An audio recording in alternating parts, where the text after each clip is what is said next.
ارتساب بلبل کی خاتون اور ترگت اور اس کے سپاہی وہاں پہنچ چکے تھے اور ببورت کے 3 آدمیوں کو گرفتار کر کے وہاں لے آئے تھے۔ یہ سب مناظر دیکھ کر عمر قبیلے کے لوگ حیران پریشان تھے۔ پھر ارتساب انہیں خاموش کرا کر کہتے ہیں، عمر قبیلے کے لوگوں، میری بات غور سے سنو۔ میں ان سپاہیوں کو گرفتار کر کے لایا ہوں کیونکہ ان لوگوں نے اس قبیلے سے غداری کی ہے اور انہیں یہی سزا دی جائے گی۔ ایک آدمی پوچھتا ہے، ان لوگوں نے کیا کیا ہے سردار؟ ارتساب کہتے ہیں، غداری۔ یہ سن کر سب لوگ حیران ہو جاتے ہیں اور پھر سے شور مچانا شروع کر دیتے ہیں۔ پھر ایک سپاہی آگے بڑھتا ہے اور کہتا ہے، ہم کسی کو بھی اپنے اوپر غداری کا الزام لگانے نہیں دیں گے۔ پھر 3 سپاہی اور آگے بڑھتے ہیں لیکن اربل کی خاتون انہیں روک دیتی ہے۔ یہ بالکل ٹھیک کہہ رہے ہیں، پہلے ان کی بات غور سے سنیں۔ پھر ایک آدمی پوچھتا ہے، کیا ببورت صاحب کو ان کا پتہ ہے اور وہ کہاں ہے؟ ارتساب کہتے ہیں، جرگے کے لوگ ہمارے خیمے میں آ جائیں، میں اس کا جواب وہی دوں گا اور ان قیدیوں کو بھی خیمے میں لے آئیں۔ جاتے جاتے سرما خاتون کو بھی کہتے ہیں، آپ بھی اندر آ جائیں سرما خاتون۔ پھر سب اندر چل پڑتے ہیں۔ دوسری طرف کائی قبیلے کا ڈھول بجتا ہے، سب لوگ اکٹھے ہو گئے تھے، گلدارو قبیلے پہنچ گیا تھا۔ اس طرح ہیما خاتون اپنے بیٹے کو دیکھ کر بہت ابدیدہ ہو جاتی ہے اور خوش ہو جاتی ہے اور کہتی ہے، تم کہاں تھے بیٹے؟ میں نے تمہیں بہت یاد کیا۔ گلدارو کہتے ہیں، میں نے بھی آپ سب کو بہت یاد کیا، اپنا خیمہ، اپنے بھائی اور اس قبیلے کو بھی والدہ، میں نے سب کو بہت یاد کیا۔ پھر گلدارو بامسی کی طرف دیکھتا ہے۔ بامسی کہتا ہے، سردار، آپ تو پہلے کی طرح مضبوط اور پہاڑوں کی طرح چٹان اور سخت لگ رہے ہیں۔ پھر بامسی اور گلدارو گلے ملتے ہیں۔ پھر ہیما خاتون کہتی ہے، یہ تمہارا بھتیجا عثمان ہے۔ پھر عثمان کہتا ہے، خوش آمدید چاچو۔ پھر گلدارو کہتا ہے، سرجان خاتون کہاں ہے والدہ؟ ہیما خاتون کہتی ہے، وہ سلیمان کی قبر پر گئی ہے۔ اور یہاں پر اس قسط کا اختتام ہو جاتا ہے۔ سچے اسلامی واقعات۔ غفار کے نبی کرام صلی اللہ علیہ وسلم کے ساتھ بدسلوکی۔ ایک روز حضور کرام صلی اللہ علیہ وسلم بیت اللہ میں نماز پڑھ رہے تھے کہ عقیل بن ابی میات آئے اور آتے ہی اپنی چادر اتار کر رسول کرام صلی اللہ علیہ وسلم کے گلے مبارک میں ڈال دی اور بیچ دینے شروع کر دی۔ آپ کا دم گھٹنے لگا۔ اتنے میں حضرت ابو بکر صدیق رضی اللہ عنہ کو پتہ چلایا، وہ تشریف لائے اور دھکا دے کر اس معلوم کو ہٹایا۔ غفار نے آپ کی طرح طرح کی تکلیفیں دی، کبھی جسم سوار پر نچاتے ڈال، کبھی گلے میں پھندا ڈال کر کھینچنا، گھر کے دروازے کے سامنے کانٹے بچھانا تاکہ صبح سویرے جب آپ یا آپ کے بچے باہر نکلیں تو کوئی کانٹا پاؤں میں چبھ جائے، گالیاں دیں، قتل کے منصوبے بنائے، جسم انزال کو لہو کیا، قید میں رکھا، آپ سے سین میں پکے ہوئے کھانے پر غلطیت پھینکے، آپ کی شان میں اس قدر گستاخی کی کہ اللہ کی پناہ، کبھی پاگل کہہ کر پکارا اور کبھی جادوگر نعوذ باللہ، کبھی زمین کا اور کبھی شاعر۔ اللہ کی پناہ، ابو لہب نے تو ایک مجلس میں یہاں تک کہہ دیا کہ محمد تیرے ساتھ مبارک ہاتھ ٹوٹ جائیں، نعوذ باللہ۔ کارائیں سردار کائنات محمد حضرت محمد صلی اللہ علیہ وسلم پر کس قدر سختیاں کی گئیں، صرف و صرف دین کے بنیاد پر۔ اللہ تعالیٰ کا لاکھ لاکھ درود سلام ہو آپ اور ان غفار پر، اللہ کی فرشتوں کی اور تمام انسانیوں کی لعنت ہو جنہوں نے آپ کو پریشان کیا، آمین یا رب العالمین۔ میری بیٹی رو نہ، اللہ تیرے باپ کا حامی ہے۔ ایک روز قریش کے ایک اوباش نے سزا حضور صلی اللہ علیہ وسلم کے سر مبارک پر مٹی ڈال دی۔ آپ اس حالت میں تشریف لا گئے، صاحبزادیوں میں سے ایک کا سر دھو رہی تھی اور اپنے باپ کو اس حالت میں دیکھ کر رو رہی تھی۔ آپ انہیں تسلی دیتے اور فرماتے کہ رو نہ میری بیٹی، اللہ تیرے باپ کا حامی ہے۔ حضور پاک صلی اللہ علیہ وسلم کی صاحبزادیوں کی وفات پر اب حضرت ابو لہب کا اظہار مسرت۔ ابو لہب کی خبت باطن کا یہ حال تھا کہ رسول کرام صلی اللہ علیہ وسلم کی صاحبزادیاں حضرت قاسم کے بعد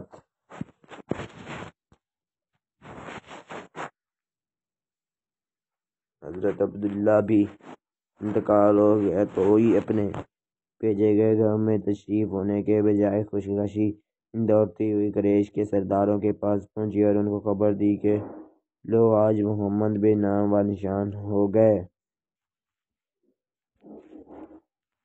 حضور قرآن صلی اللہ علیہ وسلم کی صاحبزادیوں کی ابو لہب کے بیٹوں کا طلاق دینا۔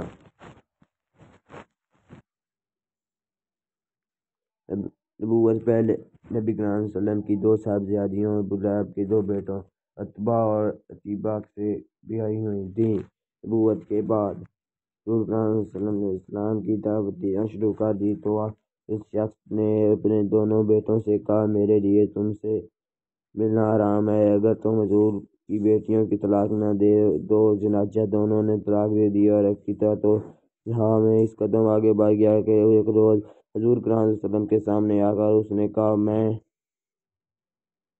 انکار کرتا ہوں، اور یہ کہہ کر اس نے حضور کریم صلی اللہ علیہ وسلم کی طرف تھوکا جو آپ پر نہ پڑی۔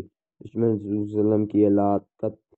حضور کریم صلی اللہ علیہ وسلم نے فرمایا، خدایا اس پر اپنے کتوں میں سے ایک کتے کو مسلط کر دے۔ اس کے بعد عتبہ اپنے باپ کے ساتھ شام پر سفر روانہ ہو گیا اور دوران سفر اس میں ایک ایسی جگہ قافلے نے پڑاؤ کیا جہاں مقامی لوگوں نے بتایا کہ رات آتے ہی ابو لہب نے اپنے ساتھی اہل قریش سے کہا کہ میرے بیٹے کی حفاظت کرو، کچھ انتظار کرو، کیوں مجھے محمد کی بد دعا کا خوف ہے۔ اس پر قافلے والوں نے عتبہ کو ہر طرح اونٹ بٹھا دیے اور خود سو گئے۔ رات کو شیر آیا اور اونٹوں کو حلق میں سے گزر کر اس نے عتبہ کو پھاڑ دیا۔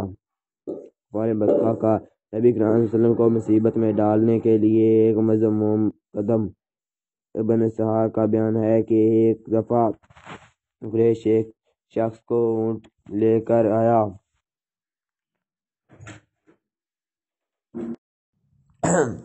پراسرار خزانہ امتیاز علی کا 5 کروڑ کا پرانا بانڈ کھیل جانے پر وہ بہت خوش تھے۔ وہ 2 کروڑ کا ایک شاندار بنگلہ لے لیا تھا، باقی رقم کو کاروبار میں لگا دی تھی۔ کہاں وہ ایک ہارڈویئر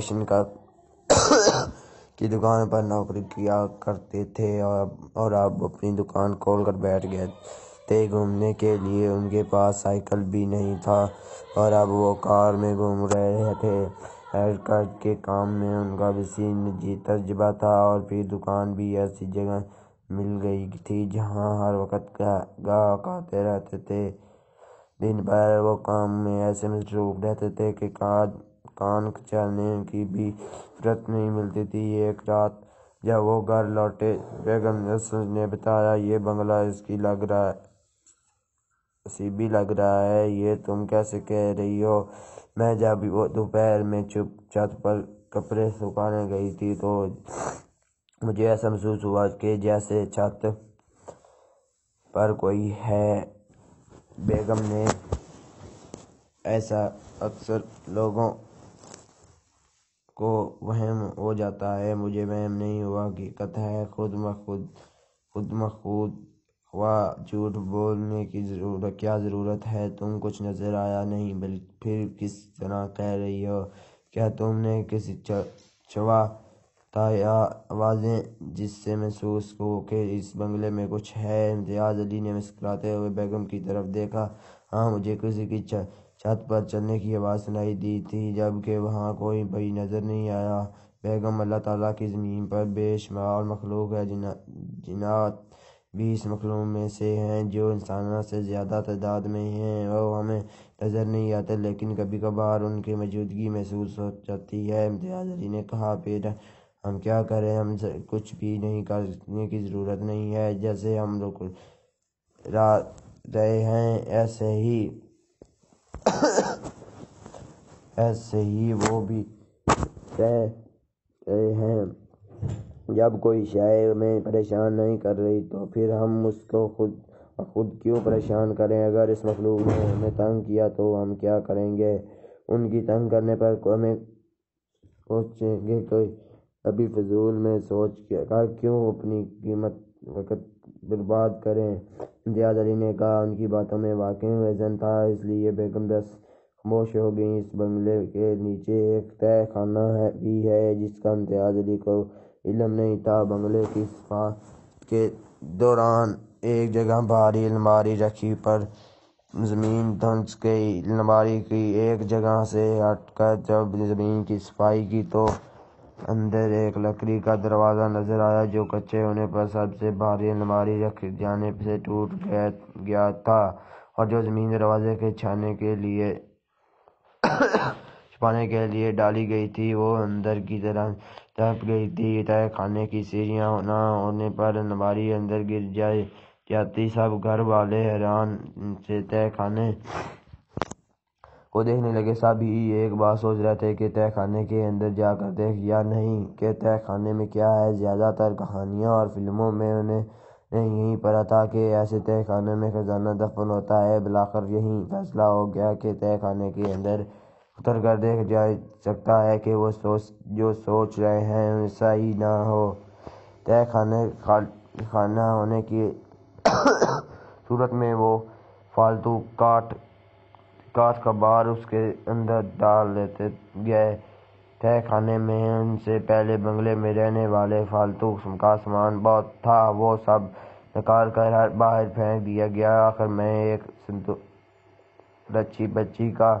بچی تھی، ابھی وہ اس کی طرف بڑھنے ہی والی تھی کہ ایک سیاہ رنگ کا ناگن صندوق کے پاس سے نکلا اور تیزی سے ایک سوراخ میں داخل ہو کر غائب ہو گیا۔ امتیاز علی کو دونوں بیٹوں میں بھی اعجاز نے کچھ سوچا اور پھر صندوقچی کی طرف بڑھ گئے۔ صندوقچی کھولنے پر ان کی آنکھیں حیرانی سے پھٹ رہ گئیں۔ صندوق جو رات اور سونے چاندی سے بھرا ہوا تھا۔ امتیاز بھی ایک لمحے کو چونکے بغیر نہ رہ سکا۔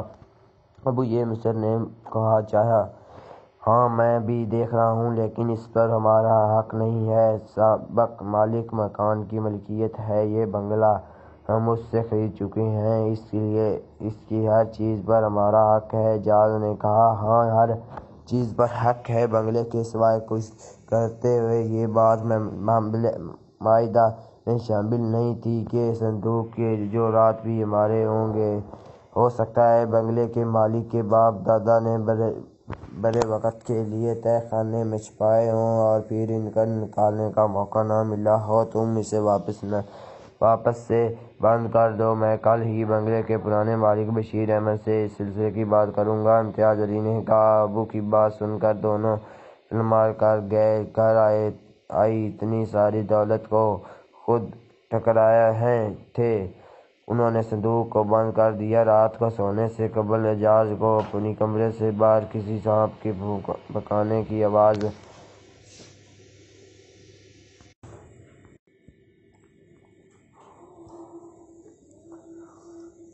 صندوق کے جواہرات بھی ہمارے ہوں گے۔ ہو سکتا ہے کہ بنگلے کے مالک کے باپ دادا نے ٹھکرائے تھے۔ انہوں نے صندوق کو بند کر دیا۔ رات کو سونے سے قبل اعجاز کو اپنے کمرے سے باہر کسی سانپ کے بھونکنے کی آواز صاف طور پر سنائی دی تھی۔ اس نے فوراً کھڑکی سے باہر جھانک کر دیکھا، لیکن باہر کچھ بھی نہیں تھا۔ اعجاز نے اپنا وہم سمجھا اور بستر پر لیٹ گیا۔ رات میں کئی بار اس کی آنکھ کھلی اور ہر بار اسے سانپ کے بھونکنے کی آواز سنائی دی۔ وہ دل ہی دل میں ڈر رہا تھا کہ کہیں تہہ خانے والے ناگن کمرے میں داخل ہو کر ڈس نہ لے، لیکن ایسا ہوا دل میں نہیں۔ صبح بیدار ہونے پر اس کی طبیعت بوجھ سی تھی۔ دوسرے دن امتیاز علی نے بشیر احمد سے ملاقات اور تہہ خانے والی بات بتائی۔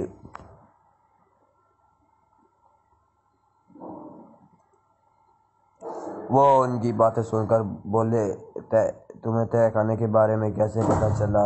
کہ ہم نے تہہ خانے کے دروازے پر مٹی ڈال کر نیم کی طرح اس طرح حملہ کیا تھا کہ کسی کو بھی تہہ خانے کے بارے میں پتہ نہیں چلا۔ زمین کے مسلسل پانی ملنے سے دروازہ کھل گیا ہے، اس لیے بھاری الماری کا وزن برداشت نہ کر سکا اور وہ ٹوٹ گیا۔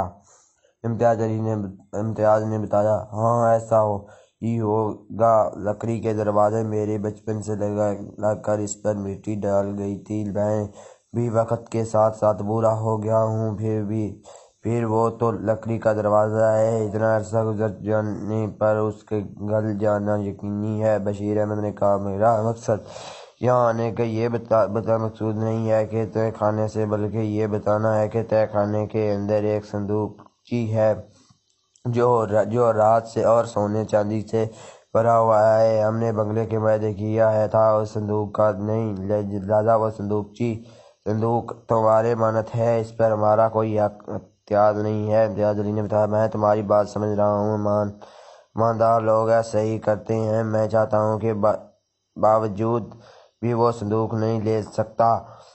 وہ کیوں؟ امتیاز علی چونکہ انہیں حیران ہو کر رہے تھے کہ لوگ جو رات اور سونے پر جان دے دیتے ہیں، اور میں ان کو وہ دے رہا ہوں اور صندوق لینے سے انکار کر رہا ہوں۔ میری بات سن کر یقینی طور پر تم حیران ہو رہی ہوگی، اور بات بھی حیران کی ہی ہے کہ میں نے پوری زندگی کام کرتے گزار دی ہے، لیکن اتنی دولت جمع نہیں کر سکا۔ ایسے میں میری جگہ کوئی بھی شخص ہوتا وہ آئی دولت کو نہ جانے دے گا۔ بشیر احمد نے امتیاز کو غور سے دیکھتے ہوئے کہا، میری بات کو سمجھنے کے لیے پورا واقعہ سننا پڑے گا، مگر تمہارے پاس اتنا وقت ہو؟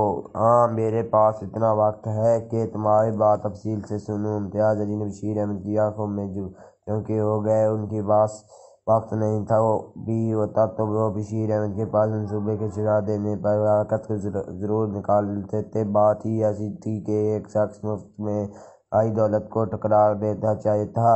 امتیاز صاحب، بات سن یہ ہے کہ میرے چچا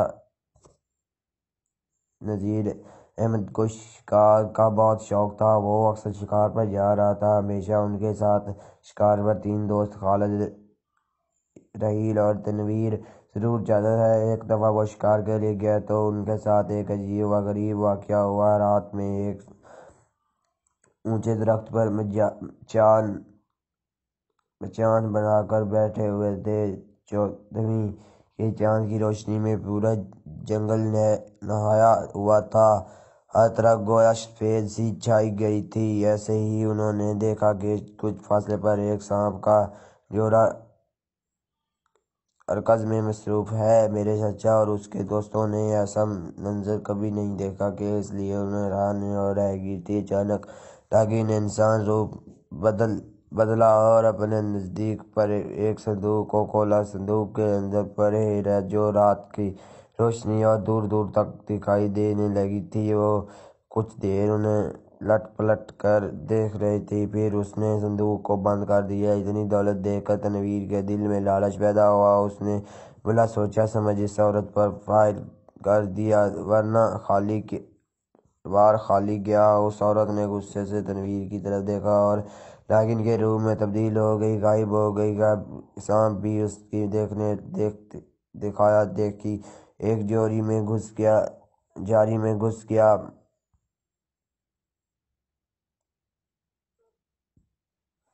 تنویر، یہ تم نے کیا کیا؟ چچا نذیر نے غصے سے کہا۔ دیکھ نہیں رہے اس صندوق میں کتنی دولت ہے؟ تنویر نے مسکراتے ہوئے کہا۔ وہ ہماری نہیں، اس لیے دولت پر ہمارا کوئی حق بھی نہیں، چچا نذیر نے کہا۔ یہ دولت اس سانپوں کے کسی کام کی، ہم پھر بھی اس سے فائدہ اٹھا لیں گے۔ تنویر نے کہا، یہ صحیح کہہ رہے ہو، یہ سانپ ان جو رات کا کیا کام کریں گے؟ ہم لوگ آپس میں بانٹ کر آئی اس دولت سے خوب عیاشی کر سکتے ہیں۔ خالد نے کہا، کہیں یہ سانپ ہمیں نقصان نہ پہنچا دیں۔ رحیل نے کہا، تم ہمیشہ کے ڈرپوک ہو میرے بھائی، یہ ہتھیار ہمارے کسی کام آئیں گے، گولیوں سے بھون کر رکھ دیں گے، ذرا یہ ہمارے قریب آ کر تو دیکھیں۔ تنویر نے کہا، چچا نذیر اور رحیل کے یہ شعور تھا کہ وہ اس دولت کو چھوئیں بھی نہیں، ایسے ہی چھوڑ دیں، مگر وہ دونوں بضد تھے کہ دولت لے کر جانی ہے،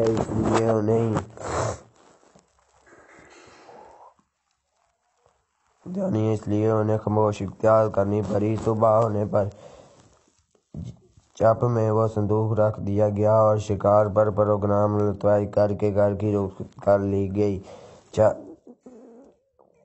جیپ مشکل سے 2 میل دوڑ ہی گئی تھی، ایک اچانک ایک سانپ جیپ سے نکلا اور اس نے تنویر کی گردن کے گرد ڈال کر اس کو گردن پر ڈس لیا۔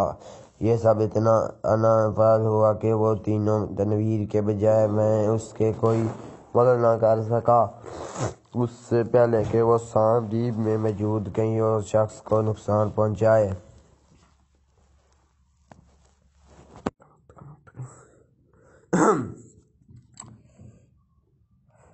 دولت لے جانی ہے، اس لیے خاموش احتیاط کرنی پڑی۔ صبح ہونے پر گہرے میں ڈالیا، اس کی گردن پر ڈس لیا۔ یہ سب انتظار نافذ اس کو اور تینوں جانور بچانے میں اس کی کمی مدد کر سکے۔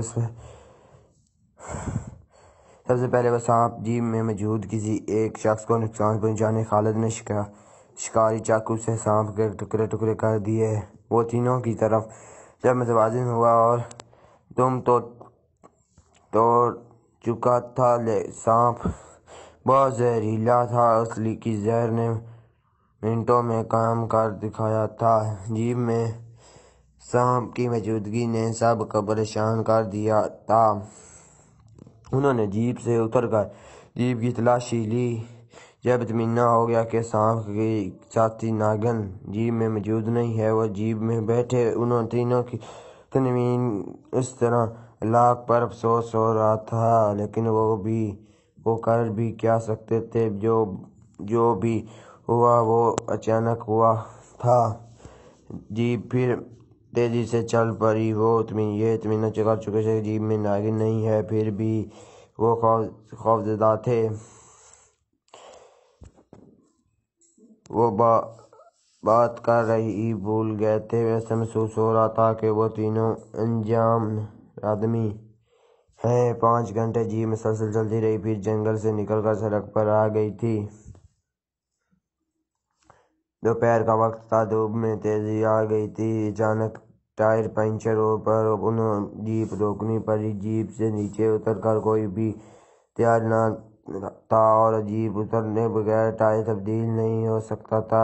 آخر چچا نذیر ہی ہمت کر کے جیپ سے اترے اور ٹائر تبدیل کرنے لگے۔ وہ ٹائر تبدیل کرتے ہوئے ادھر ادھر بھی دیکھ رہے تھے۔ اچانک جیپ میں سے خالد کی چیخ بلند ہوئی۔ چچا نذیر نے گھبرا کر جیپ میں دیکھا، ایک ناگن خالد گردن میں ڈس چکی تھی۔ راہیل گھبرا کر جیپ سے چھلانگ لگا کر کود گیا تھا۔ چچا نذیر بھی کچھ کرنے کا سوچ ہی رہے تھے کہ ناگن پلک جھپکنے میں غائب ہو گئی۔ راہیل خوفزدہ حالت میں چچا نذیر سے آ کر لپٹ گیا۔ گھبراؤ نہیں، کچھ نہیں ہوگا، یہ کہتے ہوئے چچا نذیر نے ٹائر اور سارا سامان جیپ میں رکھ کر خود ڈرائیونگ سیٹ پر بیٹھ گئے۔ ڈرتے ڈرتے راہیل بھی اس کے برابر والی سیٹ پر بیٹھ گئی۔ خالد کا بھی وہی حشر ہوا تھا جو نذیر کے ساتھ ہوا تھا۔ دونوں کی لاشیں پیچھے کی طرف رکھی ہوئی تھیں۔ شہر پہنچ کر چچا نذیر نے دونوں کی لاشیں ان کے گھر پہنچائی۔ راہیل بھی اتنا خوفزدہ تھا، وہ شہر آتے ہی اپنے گھر کو لوٹ گیا۔ گھر پہنچ کر جب نذیر کو صندوق پر نظر پڑی، وہ چونک کر اس کا وہ کیا کرے گا، کیونکہ جنہوں نے اس کی چاہت کی تھی وہ اس دنیا نہیں رہے۔ جہیل اور انہوں نے صندوق کو چاہت نہیں کی تھی، اس لیے وہ بچے ہوئے تھے۔ نذیر نے فی الحال یہی بہتر سمجھا کہ اس صندوق کو تہہ خانے میں رکھ دیں۔ خالد اور تنویر کے تجویز کے بعد اس مسئلے پر غور کیا جائے گا، اس کا کیا کرنا چاہیے۔ اس واقعے کا چچا نذیر کسی سے بھی ذرا نہیں کیا تھا۔ دراصل وہ خود بھی اس واقعے سے دل ہی دل میں خوفزدہ تھے۔ جب ان کا خوف کم ہوا تو سب سے پہلے انہوں نے دادا جان کو یہ قصہ سنایا۔ نذیر بیٹا، تم نے یہ اچھا نہیں کیا، اس مخنث خرگوش کو جنگل ہی میں پھینک آئے۔ دادا جان نے واقعہ سن کر کہا، ابا جان،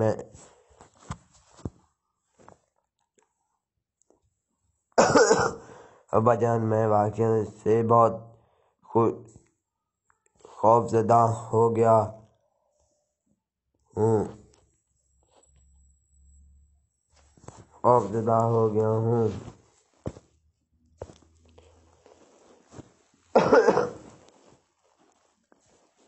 اس لیے مجھے اپنی جان بچانے کی فکر لگی ہوئی تھی۔ میرے اس طرح دھیان ہی نہیں رہا کہ صندوق کو وہاں پھینک دوں۔ جو ہوا سو ہوا، تم اب کیسا کرو؟ اپنے دوست رحیل اور مرنے والے دوستوں کے لو حقیقت یہ واقعہ سنا کر یہ دولت اس میں برابر تقسیم کر دو۔ اگر وہ راضی نہ ہو تو تم بھی اس صندوق کو بھول جانا اور تہہ خانے میں اس پر کباڑ ڈال دینا تاکہ کسی اور کی نظر نہ پڑ سکے، ورنہ جو بھی اس کو حاصل کرنے کی کوشش کرے گا وہ اپنے آپ کو مشکل میں ڈال دے گا۔ دادا جان نے کہا۔ چاچا نذیر نے دادا جان کی بات پر غور کرتے ہوئے ان کے لوگوں کو یہ واقعہ سنایا۔ وہ اس صندوق کے خزانے کو لینے سے انکار ہو گئے۔ رحیل پہلے ہی اس واقعے سے خوفزدہ تھا، اپنی جان ذرا عزیز تھی، اس نے بھی اس خزانے کو لینے سے انکار کر دیا۔ اب صندوق پوری طرح سے چچا نذیر کے قبضے میں آ گیا۔ اس سے جس طرح فائدہ اٹھانا چاہیے اٹھا سکتا تھا، مگر وہ فی الحال خزانے سے فائدہ اٹھانا نہیں چاہتا تھا، اس لیے صندوق کو بھول کر اپنے کاروبار میں مشغول ہو گیا۔ کاروبار میں اتار آ رہے ہیں، ایسا ہی چچا نذیر کے ساتھ بھی ہوا۔ انہوں کا کاروبار میں زبردست نقصان ہوا اور عرش سے فرش پر آ گئے تھے۔ ایسے میں انہیں اس صندوق کا خیال آیا۔ وہ کسی سے مشورہ کیے بغیر تہہ خانے میں اتر گئے۔ صندوق کو کھول کر دیکھا، صندوق کا خزانہ بھی ابھی تک جوں کا توں ہی رکھا تھا۔ اس خزانے کو دیکھ کر خوشی سے اس کی آنکھیں چمکنے لگی تھیں اور وہ خوشی کے مارے چیختے ہوئے کہنے لگا، اب یہ سب خزانہ میرا ہے، میں خزانے کا مالک ہوں، یہ خزانہ کسی کو نہیں دوں گا، سارا خزانہ اپنے استعمال میں لوں گا۔ وہ خوشی کے مارے زور زور سے چیخ رہا تھا اور ان کی آواز تہہ خانے کے دروازے کھلنے ہونے پر باہر تک آ رہی تھی۔ ابا جان بھی ان کی بات سن لی تھی۔ وہ تیزی سے تہہ خانے کے اندر لپکے اور وہ چچا نذیر کو اس دادے سے باز رکھنا چاہتا تھا۔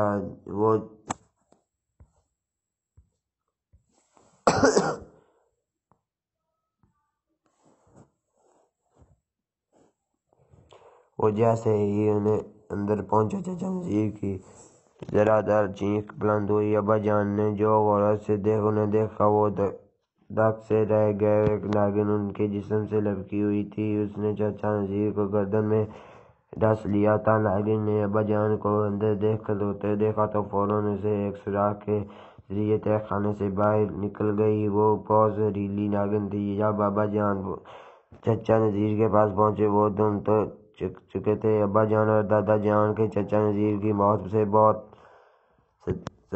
صدمہ پہنچا تھا۔ انہوں نے چچا نذیر کی تدفین کے فوراً بعد ہی تہہ خانے میں کانچ کا کباڑ ڈال کر دروازے پر مٹی ڈال کر اس طرح معمور کر دیا تھا کہ کسی کو پتہ نہ چلے کہ یہاں تہہ خانے کا دروازہ ہے۔ یہ کہانی سن کر یقین میرا اس بات سمجھ میں آ گئی تھی کہ میں کیوں صندوق والے خزانے لینے سے انکار کر رہا ہوں۔ واقعی بات سمجھ میں آنے والی ہے کہ بعد میں جو بھی اس خزانے کو چاہ کر کہا وہ ناگن ڈس لے گی۔ امتیاز علی نے کہا۔ وہ بشیر احمد کے پاس سے چلا آیا۔ اس کے سمجھ میں یہ بات آ گئی تھی کہ اس سے پہلے کہ کسی طرح تہہ خانے کو بند کر دینا ہوگا، اس میں بھلائی ہے۔ امتیاز علی کے بنگلے سے چلے جانے پر بشیر اور اعجاز سمجھ گئے تھے کہ یہ دولت اس کے ہاتھ سے جانے والی ہے۔ اس کے آنے سے پہلے وہ کچھ کر سکتے ہیں۔ وہ اس دولت سے محروم ہونا نہیں چاہتے تھے، اس لیے وہ کسی کو بتائے بغیر ہی تہہ خانے میں داخل ہوئے تھے۔ دونوں آہستہ آہستہ قدم بڑھاتے ہوئے صندوق کی طرف بڑھے۔ دونوں نے ایک دوسرے کے معنی خریداری میں دیکھے اور صندوق کو کھول دیا۔ ہیرے جواہرات اور سونے چاندی کے چمکدار دیکھ کر ان کی خوشی سے بہچن کھل آئی تھی۔ ابا جان بھی نہ جانے کس دور کے آدمی ہیں، کوئی اس طرح کبھی گھر میں آئی ہوئی دولت ٹکراتا ہے۔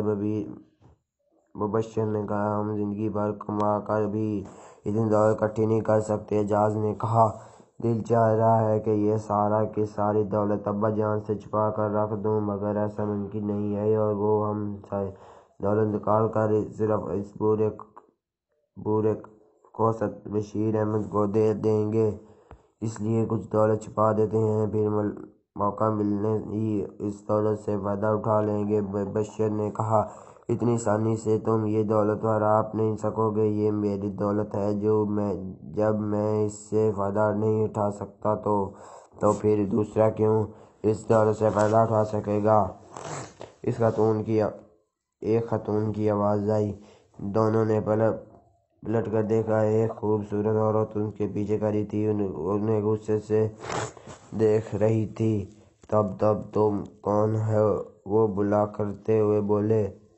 میں ایک دولت کی مالکن ہوں، یہ دولت جہاں بھی جائے گی میں وہاں پہنچ جاؤں گی، اور جس نے اس دولت کو اپنے جیسے کے ذریعے بنا کر سوچا میں اسے ایک لمحے ضائع کیے بغیر ہلاک کر دوں گی۔ وہ بولی دراصل وہ مبشر نے کہا چاہیے مجھے یہ کچھ مت چھپاؤ، مجھے سب پتہ ہے، تمہارے بھی یہ دولت دیکھنے کی نیت خراب ہو گئی ہے۔ مفت ہاتھ آئی دولت کیسے بری لگتی ہے؟ اس عورت نے ان کو گھورتے ہوئے کہا۔ وہ دونوں بری طرح سے خوفزدہ تھے، انہیں سمجھ میں نہیں آ رہا تھا کہ وہ کیا کریں۔ یہ دولت بہت بری شے ہے، میں نے بھی بچپن سے گھر میں غربت دیکھی تھی، کیونکہ میں ایک کمہار کے گھر میں پیدا ہوئی تھی۔ گھر میں ہر وقت کھانے کی لالی پڑی رہی تھی۔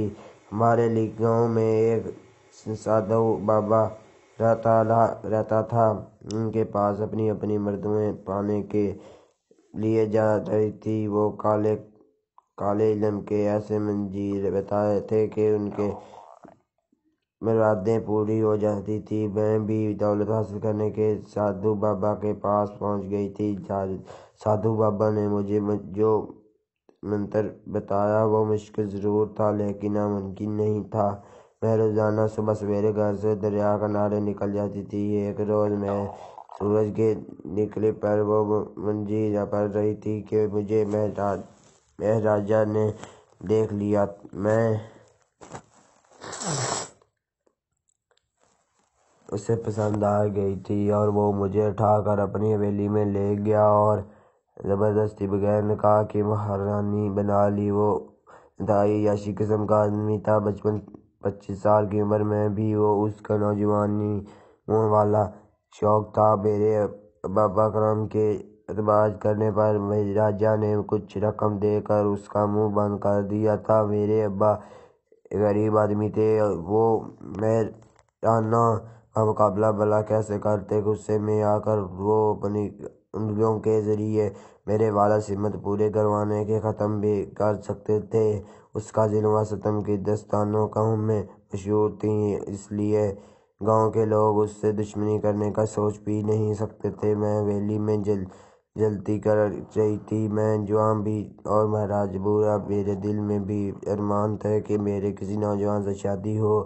میں چوری چھپی سادھو بابا سے ملی اور اسے ساری بات بتائی۔ میری بات سن کر سادھو بابا کچھ دیر سوچنے پر رہے، پھر وہ بولے تو غم نہ کرو، میں جواب تجھے منظر بتا رہا ہوں، وہ پڑھتے رہو، تیرا مسئلہ حل ہو جائے گا۔ وہاں ایک بات کا خاص خیال رکھنا، تجھے مہاراجا کی دولت پر نظر رکھنی ہے کہ وہ کہاں رکھتا ہے، اس میں سے تھوڑی تھوڑی دولت چرا کر رکھتی رہنا۔ میں منتر پڑھتے ہوئے تجھے ایک ماہ ہو جائے گا تو ایک سانپ تیرے کمرے میں روزانہ آ کرے گا، تم اسے دودھ پلاتی رہنا، 9ویں دن تم اس چرائی ہوئی دولت کسی محفوظ جگہ صندوق میں بند کر کے چھپا دینا، 10ویں دن تم مہاراجا کی قید سے آزاد ہو جاؤ گی۔ میں نے ایسا ہی کیا کہ ایک ماہ مکمل ہو جانے پر ایک کالا سانپ میرے کمرے میں آنے لگا اور میں اسے ایک ڈور میں دودھ پلانے لگی تھی۔ 9ویں دن میں نے رات میں صندوق ایک نوکر شنو کے بھاری رشوت دے کر جنگل میں ایک محفوظ جگہ پر رکھوا دیا۔ 10ویں دن سانپ نے دودھ پیا اور مہاراجا کے کمرے میں داخل ہو گیا اور مہاراجا کو اپنے دفاع کے موقع پر دیے بغیر ڈس لیا۔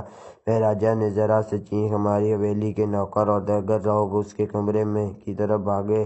اس لوگوں نے کمرے میں داخل ہوا دیکھا تو سانپ تیزی سے کھڑکی سے باہر نکل گیا۔ تفریح سب نے ہی سانپ کو باہر جاتے دیکھا تھا۔ مہاراجا کی گردن پر سانپ کے ڈس جانے کے نشان موجود تھے۔ سانپ کے زہری نے اثر دکھایا اور مہاراجا چند منٹوں ہی ہلاک ہو گیا۔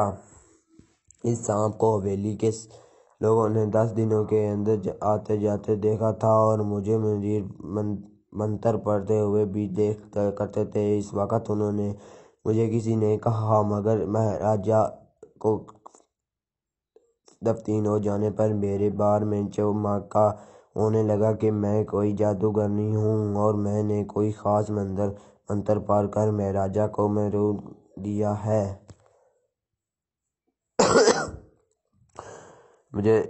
مجھ تک بھی یہ بات پہنچی تھی مگر میں نے اس کا کوئی نوٹس نہیں لیا۔ جب بھی میں نے اس طرح کی باتیں سنی تھیں مجھے حویلی سے غائب ہو جانا چاہیے تھا اور کسی گاؤں میں جا کر اپنی زندگی کا آغاز کر دینا چاہیے تھا، لیکن میں ایسا نہ کر سکی اور حویلی کے لوگوں کو موقع مل گیا۔ انہوں نے ایک رات موقع پا کر ہلاک کر دیا۔ میں مرکز بھی منتر کی بدولت ناگن کی صورت میں زندہ ہو گئی تھی۔ وہ سانپ میرے ساتھی بن گیا تھا۔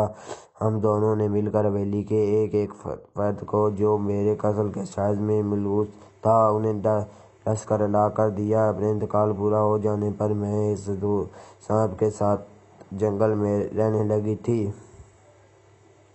یہ دولت میرے کسی کام کی آ سکتی تھی، اس لیے میں نے دل میں عہدہ کر لیا تھا کہ یہ دولت کسی انسان کے بھی کام نہیں آنے دوں گی۔ جو بھی اس دولت کا حاصل کرنے کا